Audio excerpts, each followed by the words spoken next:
मैं एक होटल में नौकरी करती थी। उस होटल के मालिक की नज़र बिल्कुल भी ठीक नहीं थी।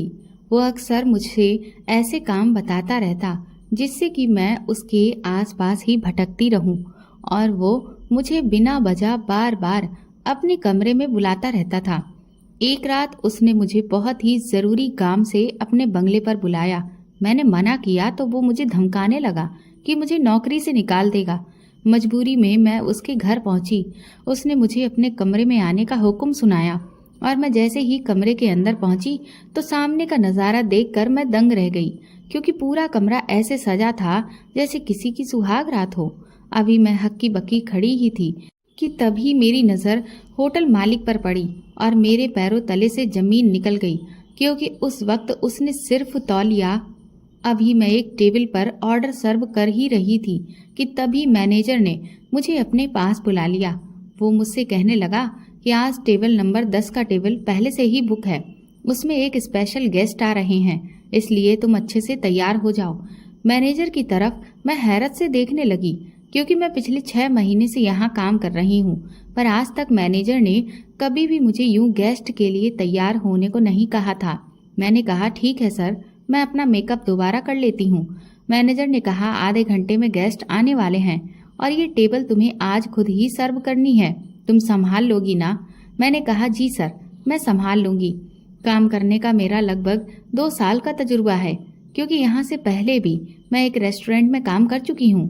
मैं अब तक तरह तरह के कस्टमर्स हैंडल कर चुकी हूँ। मैं इस रेस्टोरेंट कम बार में एक वेट्रेस का काम करती हूँ, और अभी मैं एक स्टूडेंट हूँ।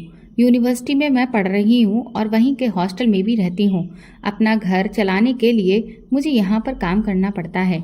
मेरी पढ़ाई का खर्चा इतना है कि मेरी गरीब माँ इसका खर्चा नहीं उठा पाती। वो गांव में रहती है और मैं पिछले 2 साल से यहाँ उनसे दूर शहर में अकेले रह रही हूँ। 2 साल से मुझे अपनी माँ के पास जाने का मौका भी नहीं मिला है, क्योंकि इस काम में बिल्कुल भी छुट्टी नहीं है। जबकि यूनिवर्सिटी शनिवार और रविवार को बंद रहती है, और जब छुट्टियाँ पड़ती हैं, कोई फेस्टिवल होता है, तब भी बंद रहती है। लेकिन मैं तो पूरे दिन रेस्टोरेंट में रहती हूँ। इस रेस्टोरेंट की खास बात यह है कि ये शहर से थोड़ा सा बाहर है। जो भी कस्टमर यहाँ आते हैं वो काफ़ी अच्छी टिप देकर जाते हैं। लेकिन बुरी बात यह है कि कई बार ऐसे कस्टमर आते हैं जो कि शराब के नशे में डूबे होते हैं। वो वेट्रेस को बहुत ही गलत नज़रों से ऊपर से नीचे तक देखते हैं, और कभी कभी तो करीब आने की कोशिश करते हैं, हाथ भी लगा देते हैं। और कस्टमर सर्विस देने के कारण वो सब कुछ हमें मुस्कुराकर बर्दाश्त करना पड़ता है। और तो और जब यहाँ पर ग्रुप में लड़के आते हैं तब तो ये हाल और भी ज़्यादा बुरा हो जाता है। मैं रेस्टोरेंट के वॉशरूम में गई और वहाँ जाकर मेकअप करने लगी थी, और सोचने लगी कि आखिर ऐसा कौन सा गेस्ट है जिसके लिए मैनेजर ने मुझे तैयार होने को कहा है। फिर 1 घंटे के बाद मैनेजर ने कहा कि वो गेस्ट आ चुके हैं, जल्दी से टेबल नंबर 10 के पास जाओ। मैंने हल्का हल्का सा मेकअप किया था और अपने बाल ठीक कर लिए थे, और होठों पर थोड़ी सी रेड कलर की लिपस्टिक लगाई थी।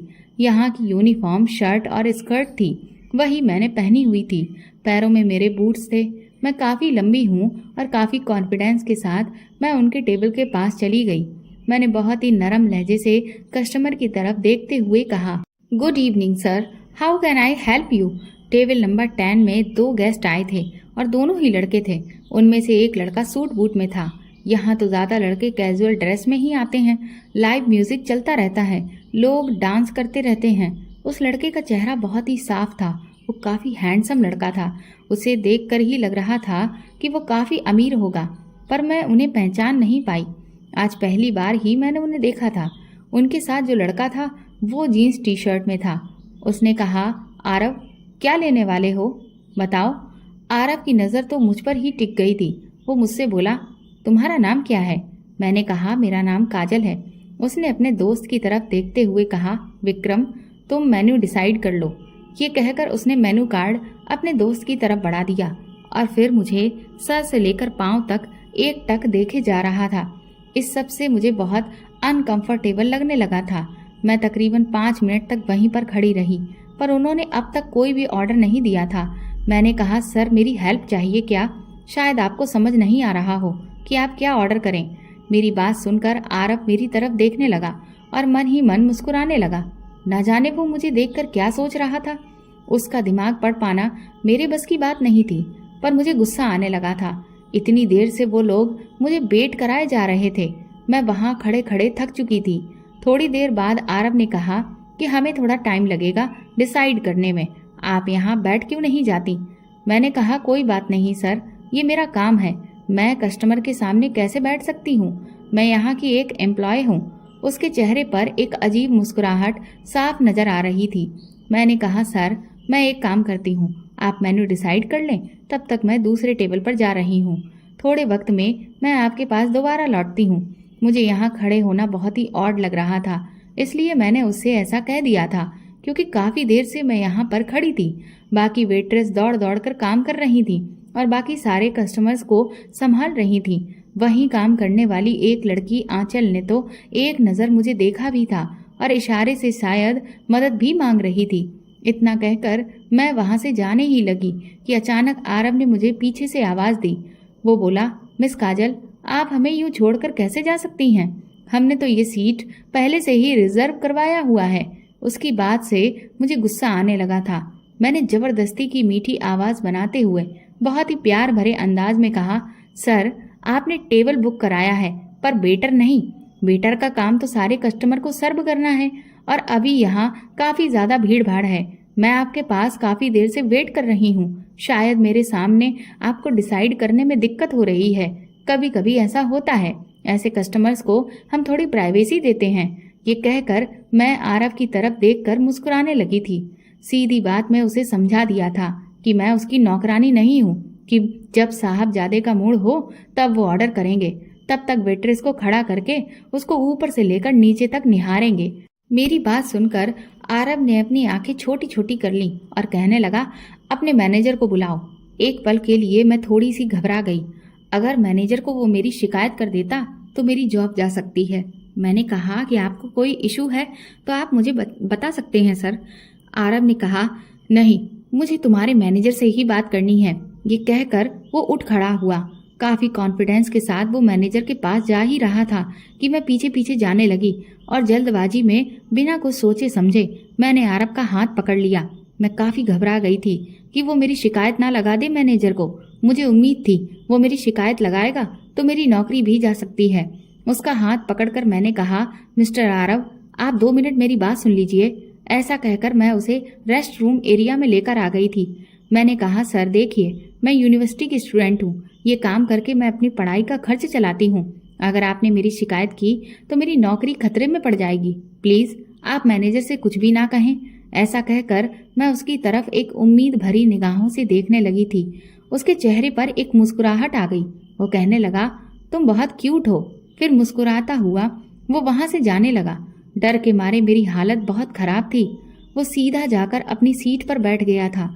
अपने दोस्त के साथ ना जाने वो क्या बातें कर रहा था। मैं घबराई हुई थी। उसके टेबल पर आकर मैं वापस खड़ी हो गई। अब उसके फ्रेंड विक्रम ने मुझसे कुछ ड्रिंक्स मंगवाई और मैंने राहत की सांस ली। बार में जाकर उनके लिए उनकी पसंदीदा ड्रिंक्स का इंतजाम मैं करवाने लगी थी। थोड़ी देर के बाद उसे लेकर मैं उनके पास आ गई। उसने मुझे कुछ स्नैक्स लाने को भी कह दिया। मैं स्नैक्स लाकर जैसे ही उनकी टेबल के सामने खड़ी हुई, उन दोनों की आपसी बातें मेरे कानों में आ गईं। विक्रम आरव से कह रहा था कि आखिर तुम्हें पिया पसंद क्यों नहीं है? इतने अमीर घराने की लड़की है, खूबसूरत है, पढ़ी लिखी है, और फिर तुम्हें क्या चाहिए? एक लड़की में जितनी खूबियां होनी चाहिए वो सब पिया में है।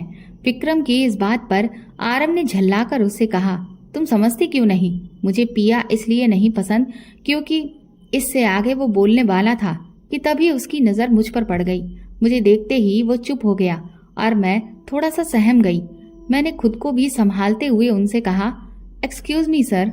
वो दोनों मेरी ओर देखने लगे थे। मैंने मुस्कुराते हुए उनका स्नैक शेयर किया था। फिर वो लोग अपनी ड्रिंक्स एंजॉय करने लगे थे। तब तक मैं दूसरे टेबल पर काम संभालने लगी थी।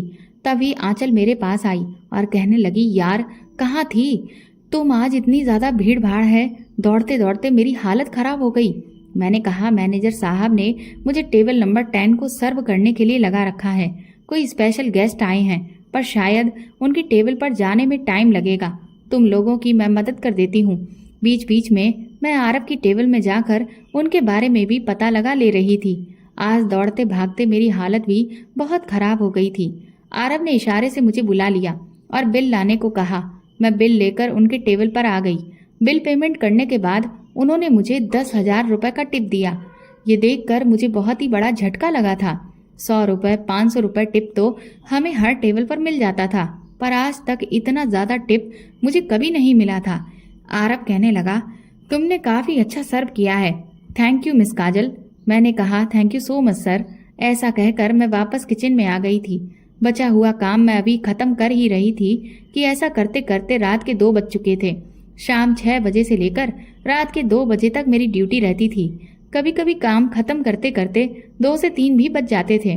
2 बजे के बाद मैं बाहर निकल आई। यहाँ से मेरा हॉस्टल करीब 2 किलोमीटर दूरी पर है। इतनी रात को जाने में मुझे दिक्कत होती है, लेकिन कोई व्हीकल ना होने के कारण इतनी रात को मुझे पैदल चलकर जाना होता है। मैं चलने लगी थी। तभी जब मैं सड़क के एक मोड़ पर पहुंची तो वहां मुझे 4 आदमी शराब के नशे में धुत खड़े दिखाई दिए। वो पहले तो आपस में बातें कर रहे थे, लेकिन मुझे देखते ही उनकी नजरें अजीब सी होने लगी और चेहरे पर बहुत ही गंदी मुस्कान लेते हुए वो मेरी तरफ आगे बढ़ने लगे।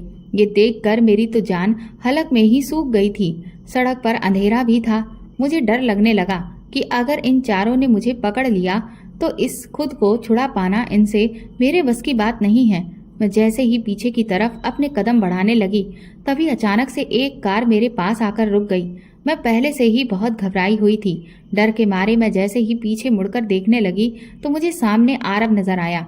वो मुझसे कहने लगा, अरे मिस काजल, आप इतनी रात को यहाँ क्या कर रही हैं? इससे पहले कि मैं उससे कुछ कह पाती कि उसकी भी नजर उन आदमियों पर पड़ गई और वो समझ गया कि इस वक्त मैं किसी मुसीबत में फंसी हूँ। उसने तुरंत ही मुझे गाड़ी में बैठने को कहा और मैं भी उस वक्त कुछ भी नहीं सोच पाई और तुरंत उसकी गाड़ी में बैठ गई। फिर आरव ने मुझसे बात करना शुरू किया। वो पूछने लगा कि आप इतनी रात को अकेले इस तरह से घर क्यों जा रही थी? तो मैंने कहा, सर, आपको मैं बता चुकी हूँ कि मैं हॉस्टल में रहती हूँ, जो कि यहाँ से 2 किलोमीटर की दूरी पर है। रोज इसी टाइम पर मेरी शिफ्ट पूरी होती है। स्टाफ के जाने का कोई खास इंतजाम नहीं है, इसलिए मुझे पैदल ही जाना होता है। ये बात सुनकर वो मेरी तरफ बड़ी हैरत से देखने लगा और बोला कि लेकिन ये तो बहुत ही रिस्की है। मैंने कहा, जी वो तो है, लेकिन ये मेरी मजबूरी है। मैं उसके साथ चुपचाप बैठ गई थी।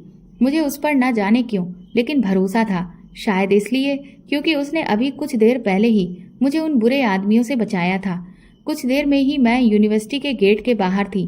मैंने उसे थैंक यू बोला और कार से उतरकर मैं हॉस्टल की तरफ चली गई। जब मैंने एक बार पीछे पलटकर देखा तो वो वहीं खड़ा खड़ा मुझे अंदर जाता हुआ देख रहा था। आज मैं थककर चूर हो गई थी, पर ना जाने क्यों मुझे आरव का ही ख्याल आ रहा था। उसके बारे में सोच सोच कर मैं भी मुस्कुराने लगी थी, लेकिन मैं उलझन में थी क्योंकि मुझे उसकी नीयत का कुछ समझ नहीं आ रहा था। एक तरफ आज वो मुझे रेस्टोरेंट में पहले तो अजीब तरह से देख रहा था, लेकिन दूसरी तरफ आज उसने मुझे बचाया भी था। खैर, जो भी हो, उसके दिए हुए 10,000 रुपए से मेरी काफी मदद हो जाएगी। मैं इंटीरियर डिजाइनर का कोर्स लेकर पढ़ रही हूँ और बहुत ही मुश्किल से अपने खर्चे मैं निकाल पाती हूँ। सैलरी भी मेरी काफी नहीं पड़ती। टिप के पैसे से ही मेरा खर्चा चलता है। ये सब सोचते सोचते न जाने कब फिर मुझे नींद आ गई और मैं सुनहरे सपनों में खो गई। सुबह उठकर मैं अपनी क्लास के लिए आ गई थी, पर न जाने क्यों मन में बार बार रात वाली घटना आ रही थी। कुछ लोग जन्म से ही कितने भाग्यशाली होते हैं जिनके पास पहले से ही बहुत सारा पैसा होता है, और एक मैं हूँ जो अपनी पढ़ाई ही जैसे तैसे कर पा रही हूँ और एक अच्छा मुकाम अपनी जिंदगी में हासिल करना चाहती हूँ। वरना तो मैं सिर्फ एक किसान की बेटी हूँ। गांव में मेरी माँ ही अकेली रहती है जो खेती बाड़ी करती है। माँ की याद आती ही मेरा मन खट्टा होने लगा था। अपनी क्लास लेने के बाद मैं तुरंत ही भागती हुई रेस्टोरेंट में काम करने आ गई।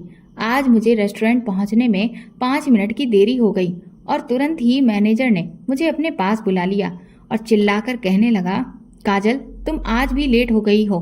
तुमसे मैं पहले भी न जाने कितनी बार कह चुका हूँ कि टाइम से आया करो ताकि कस्टमर के आने से पहले सारी तैयारी हो सके। मैंने तुरंत ही मैनेजर को सॉरी बोला और कहा कि सर, कॉलेज खत्म होते ही मैं भागती हुई यहाँ आती हूँ। आपको तो पता है कि मैं एक स्टूडेंट हूँ।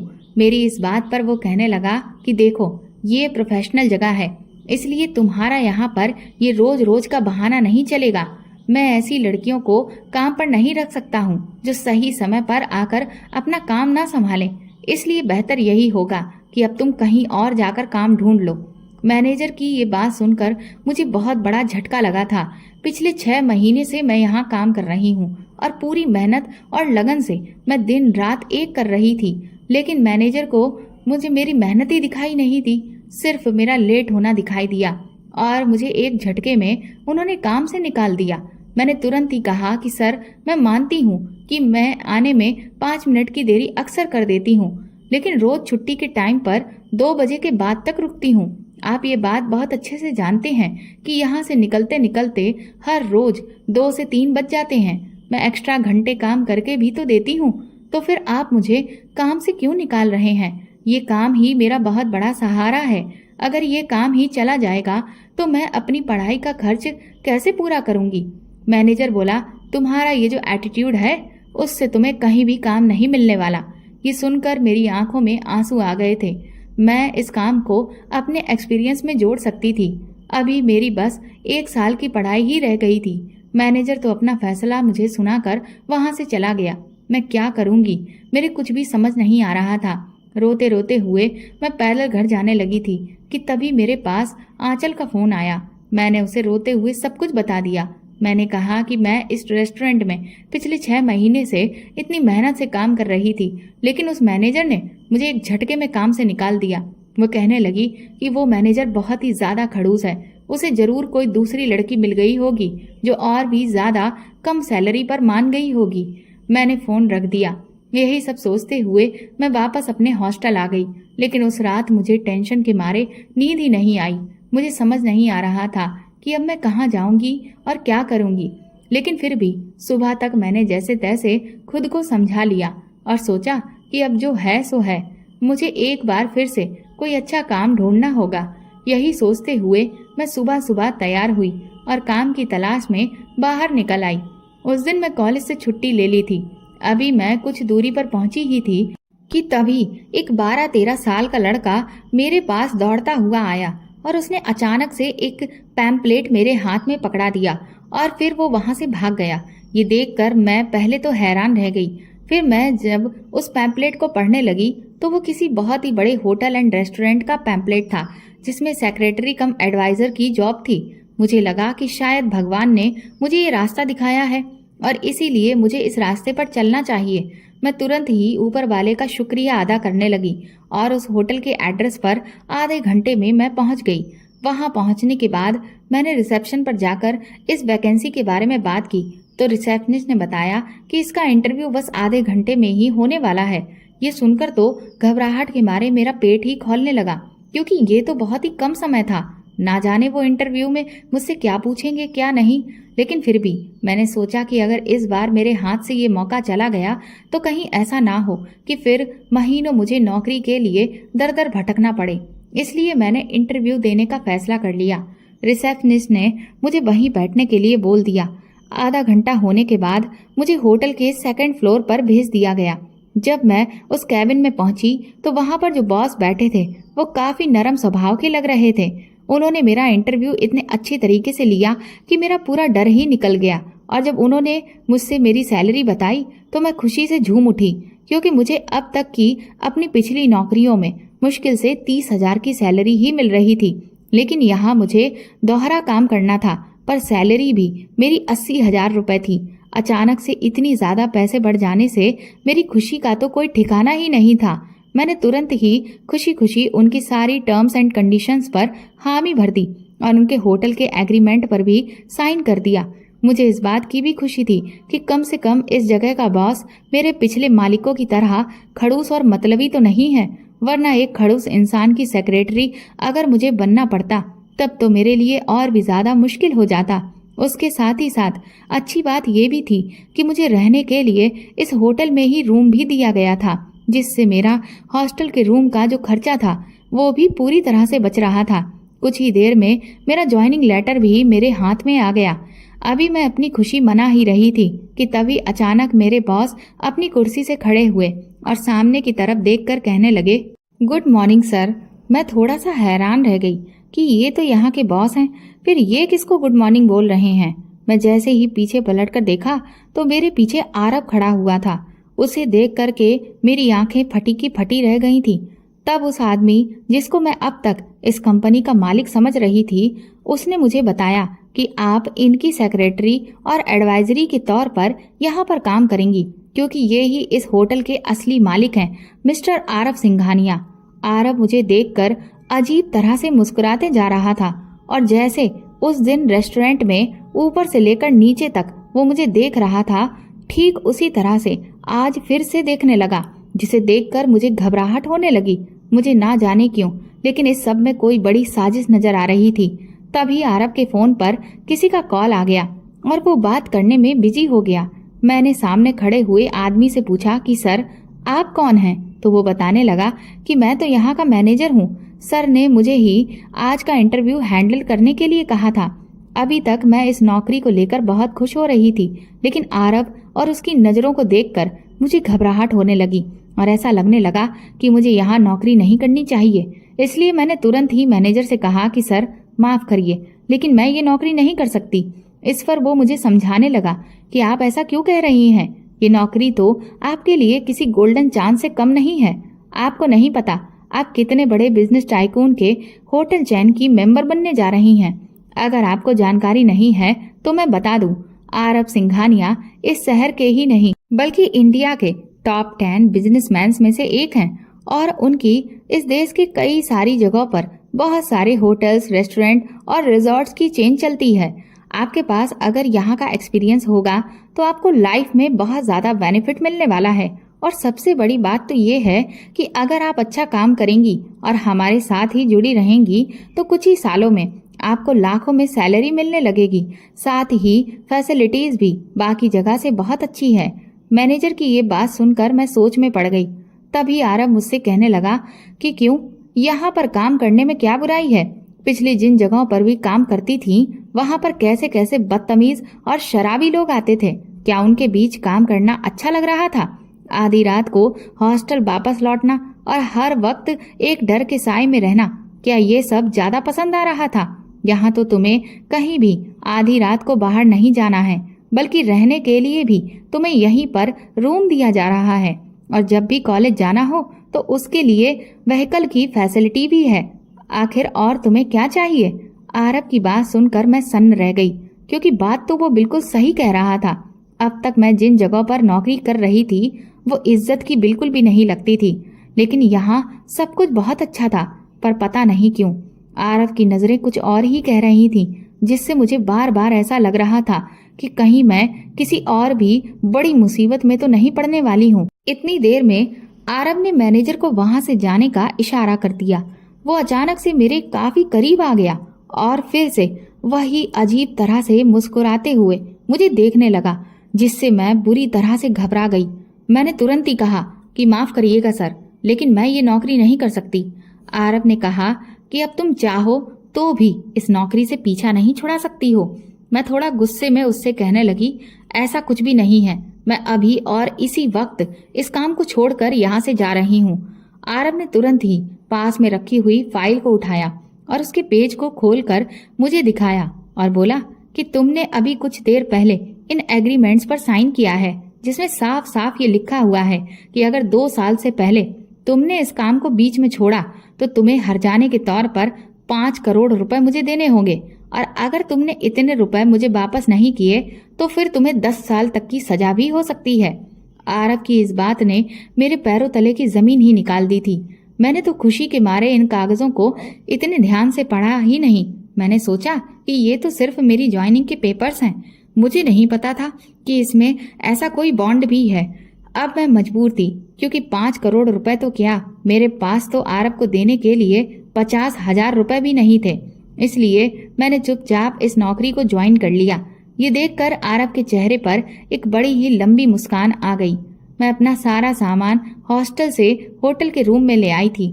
हालांकि मैं इस वक्त बहुत परेशान थी, पर मैंने खुद को समझा लिया कि मुझे जैसे तैसे सिर्फ 2 साल ही तो यहाँ काटने हैं। और फिर मैनेजर की ये बात बिल्कुल सही थी कि यहाँ का एक्सपीरियंस मिलने के बाद मुझे किसी भी बड़े से बड़े होटल में आराम से नौकरी मिल जाती। इसलिए अपने करियर को ब्राइट करने के लिए अब इतना सब तो मैं कर ही सकती थी। मैंने खुद को शांत किया और गहरी सांस ली। जितनी सैलरी मुझे यहाँ से मिल रही थी उससे मैं अपनी पढ़ाई का खर्चा अच्छे से उठा सकती थी और गांव में जो भी जमीन मेरी गिरवी पड़ी थी उसके लिए भी मैं धीरे धीरे पैसा जोड़ के उस जमीन को छुड़ा सकती थी। ये सोचकर मैं अपने आप को खुश किया और पॉजिटिव करने की कोशिश करने लगी। अब हर रोज सुबह मैं होटल के व्हीकल से अपनी क्लास लेने जाने लगी थी। पहले ही दिन जब मैं शाम को कॉलेज से लौटी तो आरव ने मुझे अपने रूम पर बुलाया। जब मैं उसके रूम में पहुंची तो वहां सब कुछ बहुत ही बिखरा पड़ा था। उसने मुझसे कहा कि मैं जल्दी से इस सारे मैस को साफ करूं। ये देखकर मैं दंग रह गई। मैंने आरव से कहा कि सर, मेरा काम यहाँ हाउस कीपिंग का नहीं है। तो आरव ने मुझे चिल्लाते हुए कहा कि तुम मुझे बताओगी कि तुम्हारा काम यहाँ पर क्या है और क्या नहीं है। चुपचाप जो तुमसे कह रहा हूँ वो करो। आरव की बात सुनकर मैं डर गई। ये सब मेरी मजबूरी थी, इसलिए मैं चुपचाप उसका कमरा साफ करना शुरू कर दिया। मेरा डर अब सच साबित हो रहा था।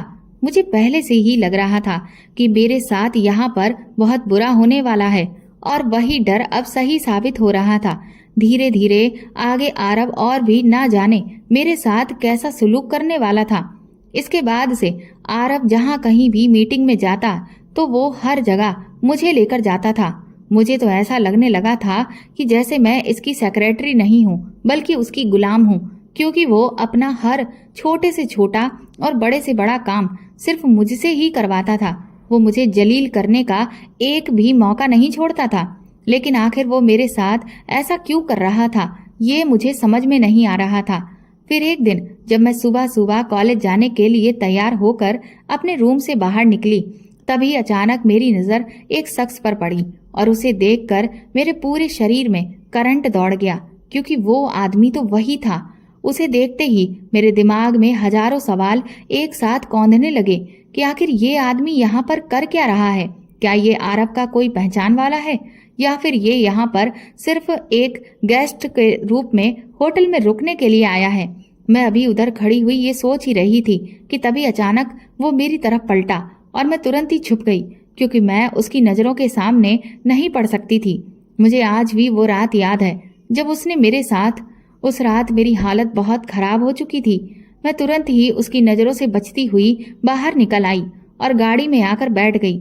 लेकिन अब मुझे बहुत डर लग रहा था। बार बार मन में अजीब से ख्याल आ रहे थे।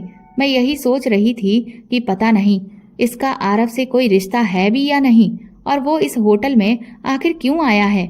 एक तरफ मैं वैसे ही आरव की करतूतों से परेशान हो चुकी थी, क्योंकि उसने मुझे अब तक नीचा दिखाने का और तंग करने का एक भी मौका नहीं छोड़ा था।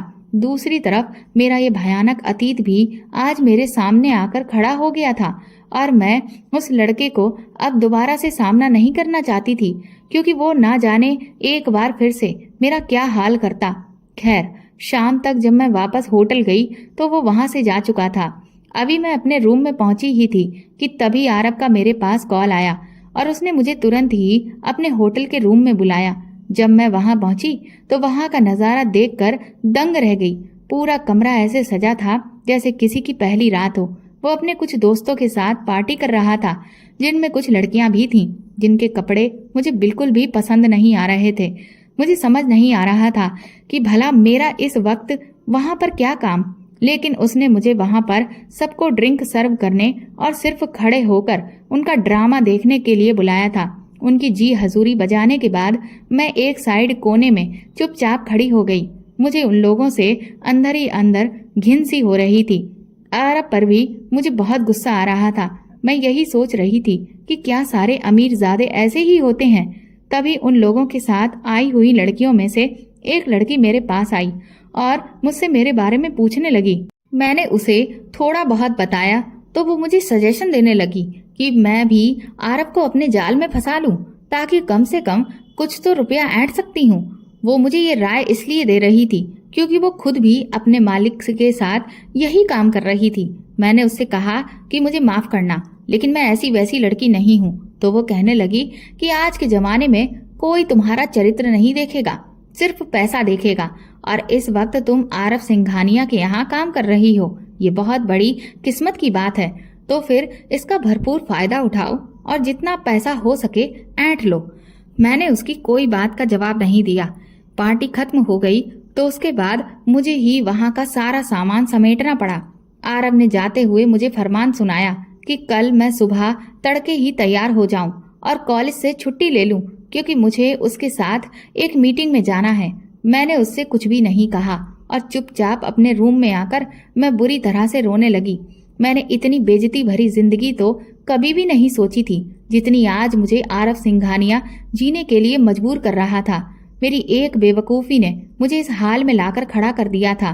खैर, जैसे तैसे सुबह हुई और मैं तैयार होकर आरव के साथ निकलने ही वाली थी कि तभी एक बहुत बड़ी बड़ी गाड़ियों का काफिला अचानक ही वहां पर आकर रुका। उनमें से एक बड़ी उम्र का आदमी कार से बाहर निकला। थोड़ी देर में मुझे ये समझ आया कि वो आरव के पापा थे। वो बार बार उससे जिद कर रहे थे कि वो अपने साथ बॉडीगार्ड को लेकर जाए, लेकिन आरव तो इतना घमंडी था कि उसने एक बार भी अपने पापा की कोई बात नहीं सुनी और गुस्से में उसने मुझे गाड़ी में बैठने का इशारा करके तुरंत ही वहां से गाड़ी भगा दी। मुझे अब डर लग रहा था, भला अचानक से ऐसा क्या हो गया कि उसके पापा इतना परेशान थे और वो उसे अपने साथ बॉडीगार्ड ले जाने की बात कर रहे थे। हम तकरीबन 3 घंटे का रास्ता तय कर चुके थे, लेकिन मुझे अभी तक नहीं पता था कि मैं आरव के साथ कहाँ जा रही हूँ और आरव ने भी एक भी शब्द नहीं बोला था। इसके बाद हम अपनी मंजिल पर पहुंच गए। वहां पर मीटिंग वगैरह सब निपटाते निपटाते शाम हो गई और जब हम वहां से वापस निकले तो काफी रात हो चुकी थी। लेकिन अब तक मेरी और आरव की कोई भी बात नहीं हुई थी, क्योंकि आरव आज बहुत ही ज्यादा गुस्से में था।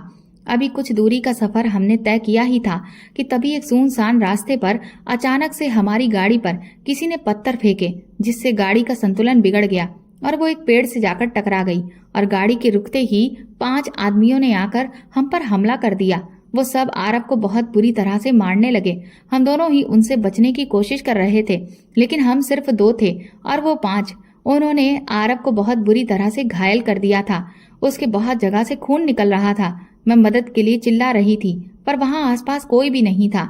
चारों तरफ सुनसान जंगल पड़ा था कि तभी अचानक उनमें से एक आदमी ने एक बड़ा सा चाकू निकाल लिया। वो आरव के चाकू मारने ही वाला था कि तभी मुझे याद आया कि मैं अपने पर्स में हमेशा सेफ्टी के लिए अपने पास भी एक चाकू रखती हूँ। मैंने तुरंत ही उस चाकू को निकाला और उस आदमी के हाथ पर वार कर दिया, जिससे उसके हाथ से वो चाकू छूट गया और तभी आरव उन बाकी लोगों से भिड़ गया। लेकिन उनमें से एक मुझ पर टूट पड़ा और वो मेरे साथ गलत हरकत करने की कोशिश करने लगा। खुद को बचाने की खातिर मैं जंगल के अंदर भागती चली जा रही थी, लेकिन वो आदमी मेरा पीछा छोड़ ही नहीं रहा था और फिर एक जगह पर उसने मुझे गिरा दिया और वो जैसे ही मेरी जिंदगी खराब करने वाला था कि तभी आरव ने आकर मुझे बचा लिया और उस आदमी को मार मार कर बेहोश कर दिया। हम दोनों काफी दूर तक उस जंगल में इधर उधर भटकते रहे। तब जाकर के कहीं हमें एक छोटी सी झोपड़ी दिखाई दी। जब हम वहां पहुंचे तो वहां पर एक आदमी अकेले रह रहा था। उसने हम दोनों को सहारा दिया और उसने कुछ जड़ी बूटियों से बना हुआ लेप दिया, जो मैंने आरव के जख्मों पर लगाया। आरव को बहुत चोट आई थी, जिस वजह से उसे पूरी रात होश ही नहीं रहा। जब सुबह हुई तब उसकी हालत कुछ ठीक हुई। उसके बाद उसने फोन करके अपने लोगों को बुलाया। उस दिन पहली बार मैं आरव के बंगले पर गई थी। मेरे भी कुछ चोटें आई हुई थी, तो इसलिए आरव का फैमिली डॉक्टर मेरी भी मरहम पट्टी कर रहा था और आरव के पापा उस पर बहुत चिल्ला रहे थे। वो बार बार कह रहे थे कि तुम हर बार जिद करते हो और उसका नतीजा यही होता है। तुमने मेरी बात नहीं मानी और देखो आज क्या से क्या हो गया। अगर आज तुम्हें कुछ हो जाता तो फिर मेरा क्या होता। वो लगातार चिल्लाते रहे, लेकिन आरव ने उनकी किसी भी बात का कोई जवाब नहीं दिया और फिर वो खुद ही थक हार कर वहां से चले गए। कुछ देर के बाद सब जब चले गए तो मैं भी वहां से उठकर जाने लगी तो आरव ने मेरा हाथ पकड़ लिया और उसने कहा, काजल, मैं अब तक तुम्हारे साथ जो भी कुछ करता आया उसके लिए मैं तुमसे माफी मांगता हूँ। कल रात अगर तुम हिम्मत नहीं दिखाती तो आज मैं जिंदा नहीं होता। मेरी जान बचाने के लिए तुम्हारा शुक्रिया। मुझे तो यकीन ही नहीं हो रहा था कि आरव ने मुझे अपने किए की माफी मांगी। हालांकि मैं अब तक उससे बहुत नाराज थी, लेकिन ना जाने क्यों पर उसने जैसे ही माफी मांगी मेरी आंखों से आंसू बहने लगे और मेरे दिल में भरा हुआ सारा गुबार अपने आप ही निकल गया। मैंने उससे तो कुछ भी नहीं कहा, लेकिन मैं वापस होटल लौट आई थी। आरव ने खुद ही मुझे कुछ दिन की छुट्टी दे दी थी जिससे मैं आराम कर सकूं। बाद में मुझे पता चला कि वो हमला आरव के डैड के जो बिजनेस के राइवलरीज थे उन्होंने करवाया था और इसीलिए उसके डैड उसे बॉडीगार्ड साथ ले जाने के लिए बोल रहे थे। ऐसा लग रहा था कि जैसे मुसीबतें कम होने का नाम ही नहीं ले रही थी। अभी 4 दिन बीते ही थे कि तभी सुबह सुबह ही मेरे पास मेरे गांव के घर में जो पड़ोस में अंकल रहते थे उन्होंने मुझे फोन करके बताया कि कुछ दबंग लोगों ने मेरी बची हुई जमीन पर कब्जा कर लिया है और कल रात भी वो माँ को धमकाने आए थे और आज वो उनसे कागजों पर साइन करवाने आएंगे और उन्होंने साफ कहा है कि अगर माँ ने उनके कागजों को साइन नहीं किया तो वो माँ को नुकसान पहुंचा देंगे। ये सुनकर मेरे होश उड़ चुके थे। मैंने तुरंत ही सारी बात मैनेजर को बताई और छुट्टी लेकर मैं वहां से पहली ट्रेन पकड़कर गांव पहुंच गई। जब मैं वहां पहुंची तो सच में बहुत सारे आदमी मेरे घर पर ही मौजूद थे। मेरी माँ उनसे अकेले लड़ रही थी। वो लोग बहुत पावरफुल लोग थे जिस वजह से गांव वाले भी मेरी माँ का साथ नहीं दे रहे थे। मैंने पहले तो उन्हें समझाने की कोशिश की, लेकिन वो लोग कुछ भी समझने को तैयार ही नहीं थे और वो हाथापाई पर उतर आए। उन्होंने मुझे एक जोर का धक्का मारा और जैसे ही उन्होंने मेरी माँ पर हाथ उठाया, ये देखकर मेरी चीख निकल गई। लेकिन इससे पहले कि वो मेरी माँ को हाथ लगाते, तभी अचानक से किसी ने आकर उनका हाथ पकड़ लिया। जब हाथ रोकने वाले शख्स को मैंने देखा तो वो और कोई नहीं बल्कि आरव था। आरव को देखकर मुझे बहुत राहत मिली। आरव अपने साथ हमारे जिले के डीएम, एसपी सभी को लेकर आया था और सच कहूँ तो पैसे में सच में बहुत ताकत होती है। यहीं अगर कोई गरीब होता तो इस मामले को सुलझाने में शायद सालों लग जाते, लेकिन 5 मिनट में ही सारा मामला सुलझ गया और उन लोगों को तुरंत ही जेल भेज दिया गया और ये भी समझा दिया गया कि आज के बाद वो कभी भी मेरे घर की तरफ आंख उठाकर भी देख ना पाएं। कुछ ही देर में सब लोग वहां से चले गए। मैंने आरव से हैरानी से पूछा कि आप यहाँ कैसे आए, तो आरव ने बताया कि उसे मैनेजर ने सब कुछ बता दिया था और इसीलिए वो तुरंत ही यहाँ के लिए निकल पड़ा। उसने मुझसे कहा कि तुम फिक्र मत करो, अब तुम्हें और तुम्हारी माँ को कोई परेशान नहीं करेगा। सिर्फ यही नहीं, आरव ने मेरी जो जमीनें गिरवी पड़ी थी उनको भी तुरंत ही खड़े खड़े सारा कर्जा चुकाकर छुड़ा लिया था। मेरी माँ भी बुरी तरह से हैरान थी कि भला ये लड़का कौन है जो हमारी इतनी मदद कर रहा है। मैंने माँ को बताया कि ये मेरे बॉस हैं। मैंने आरव से कहा भी कि आप मुझ पर इतना महंगा एहसान ना करें क्योंकि इसे चुकाना मेरे बस की बात नहीं है। तो आरव ने कहा कि तुम उसकी फिक्र मत करो, मैं सारे पैसे धीरे धीरे तुम्हारी सैलरी से काटता रहूंगा। मैंने इस बात पर हामी भर दी। आरव ने मुझसे कहा कि तुम अपनी माँ को शहर में ही अपने साथ क्यों नहीं ले चलती हो। तो मैंने उनसे कहा कि माँ को इस घर से बहुत लगाव है क्योंकि यहाँ उनका पूरा जीवन बीता है। पापा की यादें इस घर से जुड़ी हैं। उन्हें यहाँ के अलावा कहीं भी अच्छा नहीं लगता और मैं उनसे उनकी खुशियाँ छीनना नहीं चाहती। इसीलिए मैंने कभी भी उनसे जिद नहीं की कि वो मेरे साथ शहर चलकर रहें। इसके बाद मैं और आरव वापस लौट आए। आरव को लेकर मेरे मन में अब अजीब सी उलझन पैदा हो गई थी। एक तरफ मुझे लग रहा था कि वो इतना भी बुरा इंसान नहीं है जितना मैंने उसे समझा था, लेकिन मुझे समझ नहीं आ रहा था कि अगर वो इतना बुरा नहीं है तो फिर उसने अब तक मेरे साथ गुलामों के जैसा व्यवहार क्यों किया था।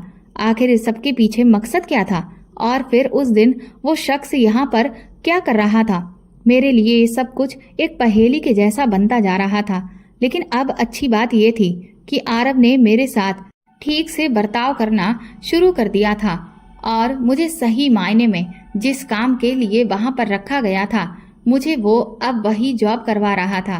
धीरे धीरे दिन बीत रहे थे और मेरे मन में आरव के लिए कुछ भावनाएं पैदा होने लगी थी, लेकिन मैं उन्हें खत्म कर देना चाहती थी क्योंकि ये बात मुझे अच्छे से पता थी कि आरव कभी भी मेरा नहीं हो सकता और दूसरा आरव पर अभी भी मुझे पूरी तरह से भरोसा नहीं था क्योंकि मुझे समझ नहीं आ रहा था कि कहीं ये सब भी वो अच्छा बनने का नाटक तो नहीं कर रहा था। कुछ टाइम के बाद आरव का बर्थडे हुआ तो उसने अपने पूरे स्टाफ को बुलाया। मैं भी शाम को तैयार होकर उसके बंगले पर पहुंची। इतनी शानदार पार्टी मैंने अपनी पूरी जिंदगी में कभी भी नहीं देखी थी। वहां इतने लोग आए थे जिनकी गिनती भी नहीं थी। उस दिन पहली बार मैंने आरव की मंगेतर को देखा था। वो भी बहुत खूबसूरत थी और बहुत ही हाई फाई लग रही थी। ना जाने क्यों, लेकिन उसे देखकर मुझे बहुत ही निराशा सी फील हो रही थी। शायद मैं उससे अपने आप की तुलना कर रही थी। तब मुझे ये समझ आ चुका था कि मुझ में और उसमें जमीन आसमान का अंतर है। वो मुझसे लाख गुना बेहतर थी। कुछ देर के बाद मुझे वहां के माहौल में थोड़ी सी घुटन सी महसूस होने लगी, इसलिए मैं कुछ देर के लिए बाहर आरब के बंगले के गार्डन में आ गई। लेकिन वहां पहुंचकर मैं हैरान रह गई, क्योंकि वहां आरब बैठा हुआ था। मैंने उससे कहा कि सर, आपका तो बर्थडे है, लेकिन आप यहाँ बाहर क्या कर रहे हैं? तो आरब कहने लगा कि मुझे वहां घुटन महसूस हो रही है। उसकी ये बात सुनकर मैं दंग रह गई। मैंने हैरानी से उसकी तरफ देखा और पूछा कि लेकिन सर, वो सारे मेहमान तो सिर्फ आपके लिए आए हैं। तो आरब ने बड़ी अजीब मुस्कुराहट के साथ मुझे देखते हुए कहा कि वो मेरे लिए नहीं, वो मेरे डैड के लिए आए हैं और यहाँ मेरे बर्थडे का सेलिब्रेशन नहीं हो रहा है, बल्कि अपने बिजनेस से रिलेटेड रिलेशंस को और ऊंचे मकाम पर पहुंचाया जा रहा है। ना जाने क्यों, लेकिन मैंने आरब से पूछ लिया कि आप खुश नहीं हैं क्या? आज तो आपका जन्मदिन है। तो आरब कहने लगा कि ये जरूरी नहीं है कि हर कोई अपने जन्मदिन पर खुश हो। हाँ, लेकिन एक वक्त था जब मैं अपने जन्मदिन पर बहुत खुश होता था, लेकिन तब मेरी माँ मेरे साथ थी, क्योंकि वो मुझसे सच में बहुत प्यार करती थी और मुझे उनके साथ खुशी मिलती थी।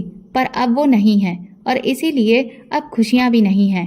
डैड के पास ना तो मेरे लिए प्यार है, ना वक्त, और पिया भी वैसी ही निकली जिसे सिर्फ पैसे और स्टेटस से प्यार है। न जाने क्यों, लेकिन आरब को उसके जन्मदिन पर इतना उदास देखकर मेरा दिल बहुत दुख रहा था। मैंने उससे कहा कि आप मेरी एक बात मानेंगे? उसने हैरानी से मेरी तरफ देखा। मैंने उससे कहा कि आपकी पार्टी तो काफी बड़ी है, जिसमें बहुत सारा खाना पीना है, तो कुछ खाना आप पैक करवा कर मेरे साथ कहीं चलेंगे?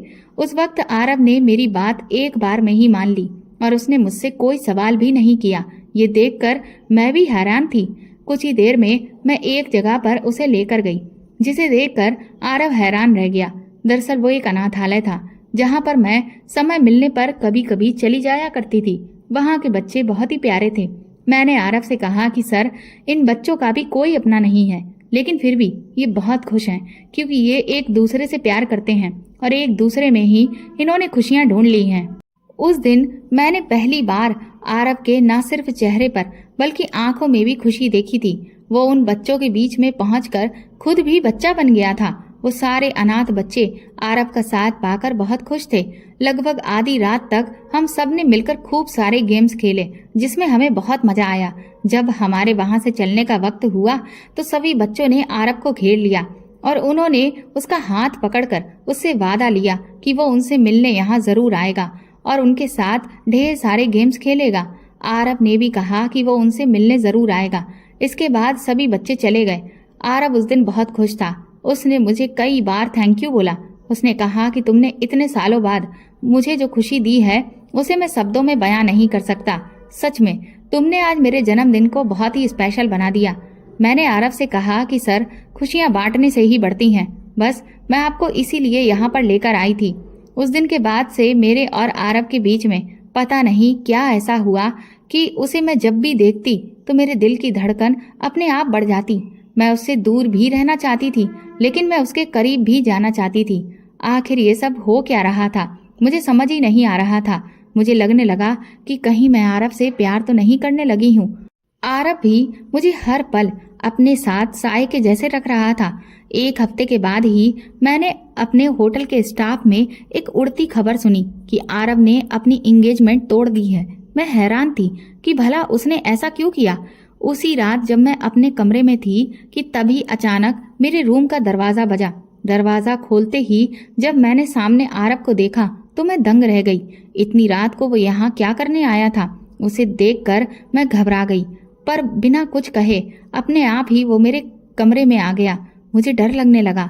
मुझे पहले वाला आरब याद आने लगा कि कहीं आज ये मेरे साथ कुछ ऐसा वैसा तो नहीं करेगा। लेकिन उस दिन आरब ने जो किया उसने मेरे होश उड़ा दिए। आरब ने मुझे अपने प्यार का इजहार कर दिया और शादी के लिए कहा। उसके मुंह से ये बात सुनकर मैं तो खुशी से झूम उठी थी।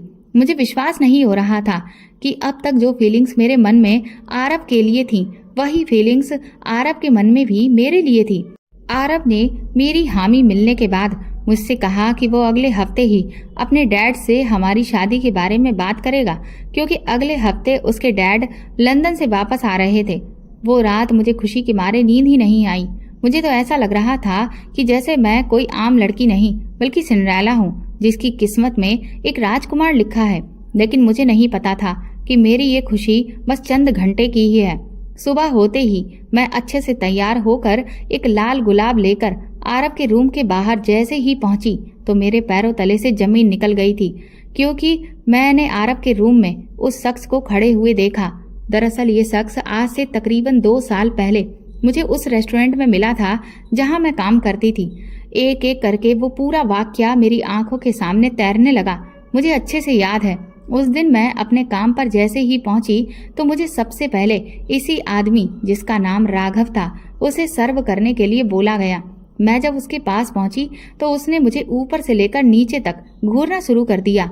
मैं जैसे ही पलट कर जाने लगी तो उसने मुझे कहा कि जब तक वो अपनी ड्रिंक खत्म नहीं कर लेता मैं वहीं खड़ी रहूं। मैंने उससे कहा कि सर, मेरा काम यहाँ पर सभी कस्टमर को सर्व करना है, ना कि कस्टमर्स के पास खड़े रहना। तो उसने अपनी जेब से मोटी गड्डियां निकाली और उन्हें टेबल पर पटकते हुए कहा कि अब तुम यहीं खड़ी रहोगी। मुझे उसकी इस हरकत पर गुस्सा आ गया। मैं जैसे ही वहां से पलट कर जाने लगी तो उसने मेरा हाथ पकड़ लिया और मुझसे बोला कि मुझे पता है तुम नखरे इसलिए दिखा रही हो ताकि मैं तुम्हारा दाम बढ़ा दूं। इससे पहले कि मैं उससे कुछ कहती तभी मैनेजर वहां आ गया। वो पूछने लगा, सर कोई प्रॉब्लम है? तो राघव ने पूरी गड्डियों को उठाकर मैनेजर के हाथ में रखा और उससे कहा कि अपनी इस वेटर से कहो कि जब तक मेरी ड्रिंक खत्म नहीं होती वो यहीं खड़ी रहे। मैनेजर ने बिल्कुल वैसा ही किया और मुझे ऑर्डर देकर वो वहां से चला गया। अपनी नौकरी की खातिर मैं चुपचाप वहां खड़ी हो गई। जब तक ड्रिंक वो पीता रहा तब तक मुझे ऊपर से लेकर नीचे तक वो देखता रहा। मुझे उस वक्त बहुत बुरा लग रहा था। ड्रिंक खत्म होने के बाद वो मुझसे कहने लगा कि तुम मुझे बहुत पसंद आई हो। तुम्हें पता है कि मैं एक करोड़पति बाप की इकलौती औलाद हूँ। मेरे पास इतना पैसा है कि तुम पूरी जिंदगी ऐश के साथ रह सकती हो। तुम्हारे जैसी खूबसूरत लड़की मैंने आज तक नहीं देखी। मैं तुमसे शादी करना चाहता हूँ। उसकी इस बात पर मुझे गुस्सा आ गया। मैंने कहा कि सर, आपकी ड्रिंक खत्म हो चुकी है और मैं यहाँ से जा रही हूँ। इस पर राघव कहने लगा कि जानती हो, मुझसे शादी करोगी तो पूरी लाइफ बन जाएगी। मैं तुम्हें पैसों में तोल दूंगा। मैंने गुस्से से राघव से कहा कि आप अपनी ये बकवास बंद करिए। इस पर वो बोला कि चलो अच्छा ठीक है, शादी ना सही लेकिन कम से कम एक रात तो बिता सकती हो ना। बताओ तुम्हारी एक रात की कीमत कितनी है? जितना पैसा बोलोगी उतना पैसा मैं तुम्हारे हाथों पर रख दूंगा। उसकी इस बात से मेरा खून खौल उठा और मैंने खींचकर एक तमाचा उसके गाल पर दे मारा, जिससे वो बुरी तरह से खिसिया गया और उसने मुझे धमकी दी कि वो मुझे छोड़ेगा नहीं, वो मुझे मेरी औकात दिखाकर ही रहेगा। मैं उसे बिना कोई जवाब दिए वहां से चली आई और बस उसके बाद मुझे नौकरी से निकाल दिया गया। तभी मैं अपने अतीत से बाहर निकल आई। मैंने देखा कि राघव आरव से बोला कि मान गया मैं तुम्हें। तुमने आखिर अपनी शर्त को पूरा करके दिखा दिया और उस 2 टके की लड़की को उसकी औकात भी दिखा दी। तू ही मेरा सच्चा दोस्त है जिसने उस लड़की से मेरा बदला ले लिया। अब बस आज रात का इंतजाम और कर दे ताकि मैं उसकी इज्जत की धज्जियां उड़ाकर अपने बदले की आग को पूरी तरह से ठंडा कर दूं। ये बात सुनकर मेरे पैरों तले से जमीन निकल गई। मुझसे अब 1 मिनट के लिए भी वहां रुका नहीं जा रहा था। मैं तुरंत ही रोती हुई अपने कमरे में आ गई। अब मुझे पूरा खेल समझ आ रहा था कि तभी मेरा फोन बजा। दूसरी तरफ आंचल बोल रही थी। उसने कहा, काजल, आज मुझे एक बहुत बड़ी सच्चाई पता चली है। दरअसल तुम्हें इस मैनेजर ने नहीं निकाला था, बल्कि आरव सिंघानिया ने पैसे देकर तुम्हें इस रेस्टोरेंट से निकलवाया था। इतना सुनने के बाद अब मुझे पूरा खेल समझ आ गया था। ये सब कुछ उस राघव और आरव ने मिलकर किया था ताकि वो मुझसे बदला ले सके और मुझे नीचा दिखा सके, क्योंकि उस रात मैंने उसके नीच दोस्त को उसकी असलियत दिखा दी थी और उसके पैसों को ठुकरा दिया था। मैं कभी सपने में भी नहीं सोच सकती थी कि कोई इतना भी नीचे गिर सकता है कि बदला लेने के लिए इस हद तक गिर जाए। मैंने तुरंत ही अपना सामान समेटकर बैग में पैक करना शुरू कर दिया। भाड़ में जाए बॉन्ड, अब चाहे जो कुछ भी हो। लेकिन मैं यहाँ 1 मिनट भी रुकने वाली नहीं थी, क्योंकि रात तक तो पता नहीं मेरा क्या हाल हो। मैं जैसे ही अपने रूम से बाहर निकली तभी मैंने हॉल में राघव को आरव के ऊपर चिल्लाते हुए देखा। राघव का गाल बुरी तरह से लाल हुआ पड़ा था। साफ समझ आ रहा था कि उस पर किसी ने थप्पड़ बरसाए हैं। वो गुस्से में तमतमाता हुआ आरव को धमका रहा था कि आरव ने उसके साथ बिल्कुल भी ठीक नहीं किया। आरव ने भी राघव से कहा कि अगर उसने कोई भी ऐसी वैसी हरकत की तो वो उसे जिंदा नहीं छोड़ेगा। इसके बाद राघव वहां से गुस्से में चला गया। तभी आरव की नजर मुझ पर पड़ी। मुझे देखकर आरव थोड़ा सहम गया, लेकिन तुरंत ही दौड़ता हुआ मेरे पास आया। पर मैं उस वक्त बहुत खिसियाई हुई थी, इसलिए मैंने आरव को जोर से धक्का दे दिया।